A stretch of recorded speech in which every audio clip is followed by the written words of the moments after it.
we can resume trading and passenger flows, especially with our close neighbor Malaysia, as quickly as possible. This is where we are at today. This is literally from the Ministry of Health, and what you can see is I wanted to put that up there to also let you see that a very huge pillar of what Singapore is doing is to provide clear communication to the population at all times. So if you are a Singaporean, the Ministry of Health website will provide you exactly this information every day with these metrics, very clearly and simply organized, and to give everyone the message that in fact we are vaccinated. Vaccination is the pillar of our strategy going forward, and that's what we need to do. Of course, where we are now, who knows? So with that, thank you very much. I think I may have gone a little over time, so I will stop and pass this back to the moderator. Thank you. Thank you, Joanne. Very, very comprehensive summary from the Singapore case. Thank you very much for sharing that information. And now, may I again invite the quick question about the Singapore case for clarification or any other burning question, if you have any.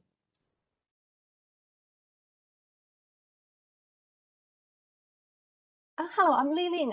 Thank you, Professor Joanne, for your wonderful presentation. I think Taiwan and Singapore share a lot of experience. And I have one quick question. I noticed that the total health expenditure as a percentage of GDP was quite low in Singapore. It's 5%, is it? Yes. So I was quite amazed. How did Singapore do so many things with limited investment in health? So that's a very good question, and I think one of the things in the past is that Singapore has been on the top of all of these efficiency indexes for that reason. And I would say that a number of this is one is that Singapore has been with the public healthcare system has been very focused on cost containment. The second thing is that we have a very strong healthcare system in the sense that we do actually pay a lot of attention to capacity building and investments.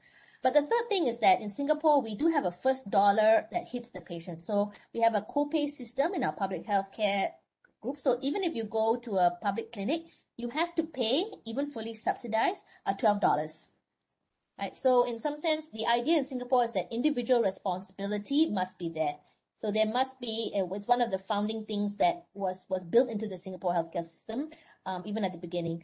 And the good thing about that is that it has helped keep costs down. But I would say that this number is also changing very rapidly, because once we age adjust those numbers to the rest of the world, actually that expenditure number does go up. Our projected healthcare budget because of chronic disease has been increasing year on year by about 30%. So that's not a situation that will stay for very much longer. And we recognize that one of the issues that we've had because of this is that people have not invested as much in preventive health as we would like. So in a way, we have won some battles in the past, but we also recognize that going forward, this is not how it will look in years to come. Thank you, Professor Joanne. Becky, can I ask one question? Yes, please. Yep. Thank you, Professor Joanne. I think you have very high rate of the digital proximity app, as you presented in your presentation as the trace together. Yes. So that, even in your high prevalence, high incidence recently, probably that digital proximity app may contribute quite well. However, it looks like that information is not translated into quarantine very quickly or timely well, partly because of any reason such as the human resources, the deficiency or etc. compared to the incidence. That I was wondering what is the reason? Yeah, so part of the proximity app, so one of the issues that we have had with the proximity app is that it does alert people very well, but again, Singapore is a very small country again, and we don't actually have a lot, and you're exactly right, we have a lot of manpower shortages. So part of the issue with moving to home recovery is that when we went through the third wave, there were a very, very large number of people that had to be contacted and having people sent to containment centers and having people sort of move from place to place. That information was not getting through. and people were very confused about what was happening. So even if we do have the identification, if we don't have the manpower to follow it up clearly, then things go very wrong. And what also happens in Singapore is that we have a lot of people who are the citizens in Singapore, if I may say so, have a very high expectation that the government should communicate to them a lot. And so they have a very low threshold for ambiguity and uncertainty. So one of the things I think that our ministries are thinking about now is how, and our clinicians are actually saying, how do we get people to self-manage responsibility without expecting to hear everything from the government all the time? That's a problem that we have now also. I see. I understand. Thank you. Thank you. Thank you very much, Joan. And it seems like I have to miss the Professor Hashwarta Tabrani from the Indian School of Public Health University of Indonesia for this time.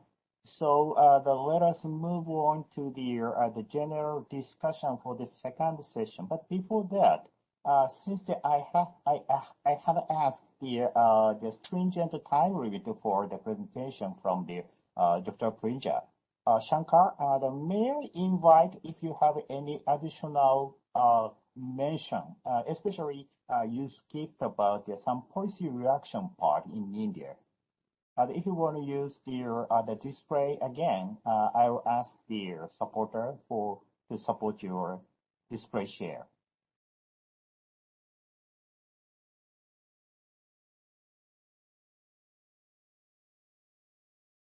Shankar, can you catch me, hear me?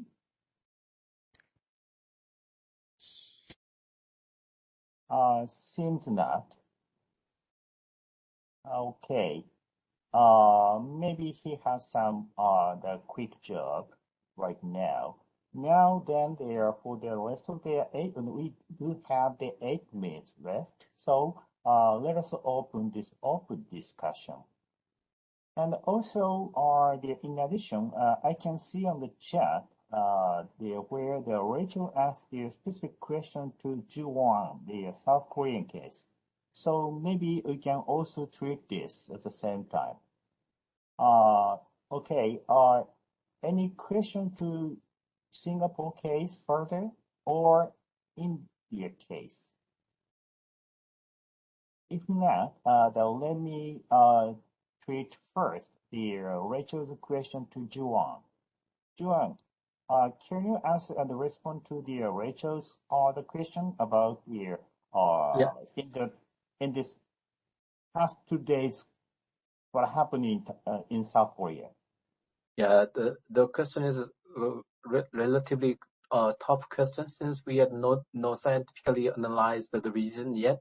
However, that is relatively expected during the last 2 months, partly because the incidence became high. However, the sliding scale of the human resources to tackle that the high incidence to follow to make them to be traced and then quarantined, that should be done timely. However, that decision was done very lately, 3 months later, after having incidence increasing began, so that effect of the increased human resources is not coming yet. That is not translated into lowered or consistent incidence keeping. So I guess this pattern can be goes up or cannot be reduced for some months. I think that is my concern. However, government is much more likely to send the ball to the people itself, because the government said people's movement is going up. That's the reason. So that going down of the mobility to stay at home more than before. That is the prescription of the government. However, that's not the true genuine cause of that.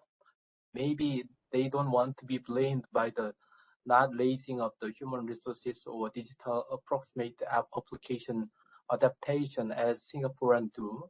So that it seems like a government responsibility and individual responsibility debate without science. We will see. here, without the scientific information